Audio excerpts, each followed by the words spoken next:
Good morning बच्चों। आज हम लोग क्लास 7th साइंस में चौथा लेसन ऊष्मा के विषय में कुछ अध्ययन करेंगे। जैसा कि ऊष्मा हीट आप जानते हैं कि जो ऊनी वस्त्र होते हैं, पिछले चैप्टर में पिछले अध्याय में आप लोगों ने पढ़ा, वीडियो में देखा कि ऊनी वस्त्र जांतव रेशों से बनाए जाते हैं। सूती वस्त्र जो होता है पादप रेशों से बनाए जाते हैं। शीतकाल में, ठंडी के समय में हम ऊनी वस्त्र पहनते हैं जो हमारे शरीर को गर्म रखते हैं।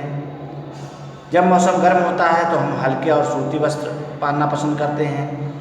ये सारी चीज़ें आप पिछले चैप्टर में पढ़ा। अब ठंडी के समय में आप घर के अंदर रहते हैं तो ठंड लगती है, धूप में बाहर आते हैं तो आपको गर्मी लगती है। तो गर्मी के समय में घर के अंदर गर्मी का अनुभव और ठंडी के समय में ठंड का अनुभव आप कैसे करते हैं, कैसे जान पाते हैं कि हमको ठंड लग रही है या गर्मी लग रही है, या आप कैसे ये पता लगाते हैं कि कोई वस्तु गर्म है अथवा ठंडी है। तो जब वस्तुएं आपके संपर्क में आती हैं तो आपको अनुभव होता है, आपको महसूस होता है कि यह वस्तु ठंडी है, यह वस्तु गर्म है। मान लीजिए 3 मग है, इस 3 मग में एक में गर्म पानी है, एक में ठंडा पानी है और एक में दोनों का मिक्स पानी रखा हुआ है। तो जब आप गर्म पानी वाले मग में हाथ डालते हैं तो आपको गर्म महसूस होता है, ठंडे पानी वाले में हाथ डालते हैं ठंडा महसूस होता है, और जब मिक्स वाले में डालते हैं तो आपको कैसा महसूस होता है, आप कैसा अनुभव करते हैं, वह कुछ क्लियर निश्चित नहीं कर पाते हैं कि उसका टेम्परेचर कितना है, क्या है। अब कह रहा है कि इसी चीज़ को आपकी जो स्पर्श ज्ञानेंद्रियाँ होती हैं, जो स्पर्श इंद्रियाँ हैं, उस पर आप क्लियर जो है आप नहीं बता सकते हैं कि किसी भी जल का ताप कितना डिग्री सेल्सियस है। तो अब उसी गर्म वस्तु के ताप को मापने के लिए एक ऐसी युक्ति का उपयोग किया जाता है जिससे उसका ताप मापन कर सकते हैं।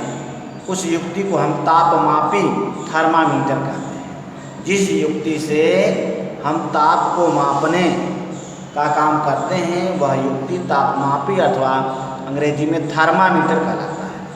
अब यह दो प्रकार का होता है, एक होता है डॉक्टरी थर्मामीटर, दूसरा होता है जो प्रयोगशाला तापमापी। डॉक्टरी थर्मामीटर से मनुष्य के शरीर का ताप मापा जाता है तथा प्रयोगशाला तापमापी से किसी कमरे का तापमान, मौसम का तापमान कितना है उससे हम जो है जो प्रयोगशाला तापमापी से उसका मापन कर सकते हैं। अब जो ताप मापते हैं उसका एक मात्रक होता है जिसे हम डिग्री सेल्सियस या फ़ारेनहाइट सेल्सियस बोलते हैं। फ़ारेनहाइट अक्सर डिग्री सेल्सियस में मेजर करते हैं। कह रहा है कि जो फ़ारेनहाइट स्केल होता है उसका परिसर 94 से 108 डिग्री फ़ारेनहाइट होता है, और जो डॉक्टरी थर्मामीटर सेल्सियस में होता है उसका परिसर जो होता है 35 डिग्री सेल्सियस से 42 डिग्री, यानी कम से कम 35 डिग्री सेल्सियस तक वह मेजर कर सकता है डॉक्टरी थर्मामीटर, अधिक से अधिक 42 डिग्री सेल्सियस तक मेजर कर सकता है। यही प्रक्रिया फ़ारेनहाइट में अगर है तो वह 94 से 108 डिग्री उसका परिसर होता है। अब थर्मामीटर से कैसे मापते हैं, यहाँ देखिए आपको चित्र में दिखाया गया है, ऊपर डिग्री सेल्सियस और नीचे फ़ारेनहाइट। एक सामान्य वयस्क व्यक्ति का जो ताप होता है वह 37 डिग्री सेल्सियस होता है। सामान्य ताप जो होता है वह 37 डिग्री सेल्सियस के बीच। तो कह रहा है कि मानव शरीर का सामान्य जो ताप है वह 37 डिग्री सेल्सियस है, और हमेशा ताप को उसके मात्रक के साथ व्यक्त किया जाता है। तो डॉक्टरी थर्मामीटर से जो है किसी भी मनुष्य का ताप मापा जाता है, जबकि प्रयोगशाला तापमापी से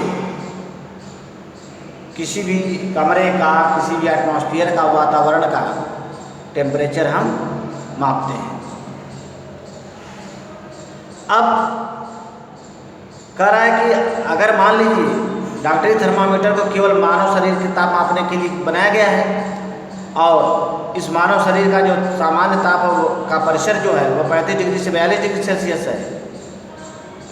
कह रहा है कि यह वातावरण का ताप मापने के सुयोग्य नहीं होता है, अर्थात डॉक्टरी थर्मामीटर से हम वातावरण का टेम्परेचर, कमरे का ताप मेजर नहीं कर पाते, किसी वस्तु का ताप मेजर नहीं कर पाते, केवल प्रयोगशाला तापमापी से ही हम उसको मापते हैं। अब प्रयोगशाला तापमापी उसका परिसर कह रहा है कि प्रायः 10 डिग्री सेल्सियस से 110 डिग्री सेल्सियस होता है। प्रयोगशाला तापमापी का परिसर डिग्री सेल्सियस में 10 डिग्री सेल्सियस से 110 डिग्री से -10 डिग्री सेल्सियस से 110 डिग्री सेल्सियस, यानी प्रयोगशाला तापमापी -10 डिग्री सेल्सियस ताप को भी मेजर कर सकता है, 0 डिग्री से कम। तो जो डॉक्टरी थर्मामीटर है उसका परिसर 35 डिग्री सेल्सियस से 42 डिग्री सेल्सियस तथा प्रयोगशाला तापमापी का परिसर -10 डिग्री सेल्सियस से 110 डिग्री सेल्सियस होता है। और इस प्रकार हम जो है किसी भी मौसम की में ताप की अधिकतम और न्यूनतम तापमान इस तापमापी से ज्ञात कर सकते हैं, जो भी तापमापी होता है। यानी प्रयोगशाला तापमापी से, ये आप देख रहे हैं यह प्रयोगशाला तापमापी है। यहाँ एक बल्ब होता है जिसमें पारा भरा होता है और इस पारे के इस थर्मामीटर के अंदर एक पतली सी बारीक केश नली होती है जिसमें पारा जो है, यहाँ जब टेम्परेचर बढ़ता है तो इसमें पारे का तल जो है ऊपर की ओर चढ़ता है। सेम यही प्रक्रिया जो है आपके डॉक्टरी थर्मामीटर में भी होता है।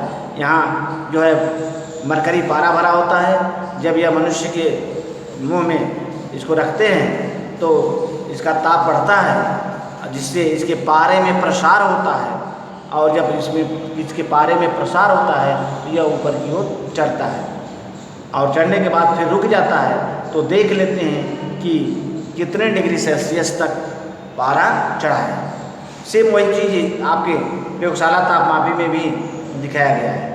किसी जल का ताप मापना है तो बीकर में गर्म जल में इसके बल्ब वाले सिरे को डाल देते हैं और दूसरे सिरे को पकड़े रहते हैं, देखते हैं कि कहाँ तक वह पारा चढ़ता है और फिर यह पारदर्शी होता है और उसको पढ़ लेते हैं कि कितने डिग्री सेल्सियस तक इस जल का ताप है। ठीक है, तो अब इसके बाद जो है डॉक्टरी थर्मामीटर का में एक विभंग क्या है, किंक क्या है। किसी डॉक्टरी थर्मामीटर के पास, बल्ब के पास एक विभंग होता है। विभंग से क्या लाभ है, यह पारे के तल को अपने आप नीचे गिरने से रोकता है। जैसे मान लीजिए आपने तापमापी को किसी के मुंह में डाल दिया और फिर आप उसको निकाल करके उसको देख रहे हैं कि कितना टेम्परेचर है, तो ये नहीं है। किंक का काम यही होता है कि तुरंत पारे का तल को गिरने नहीं देता है, इससे पता चल जाता है कि उसका ताप कितना है। इसका काम यही है।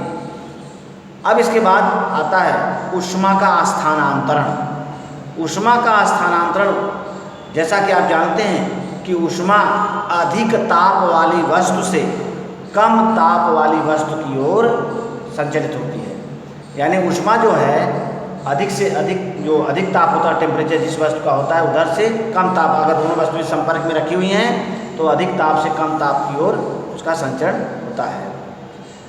और यह ऊष्मा का जो संचरण होता है वह 3 विधियों से होता है।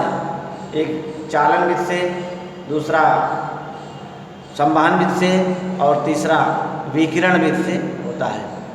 ठीक है, तो अब कल इसको डिटेल से बताएंगे अगले वीडियो में कि यह चालन विधि से किस में होता है संवहन विषय किस में होता है और विकिरण विषय में होता है। फिलहाल आज बस इतना ही।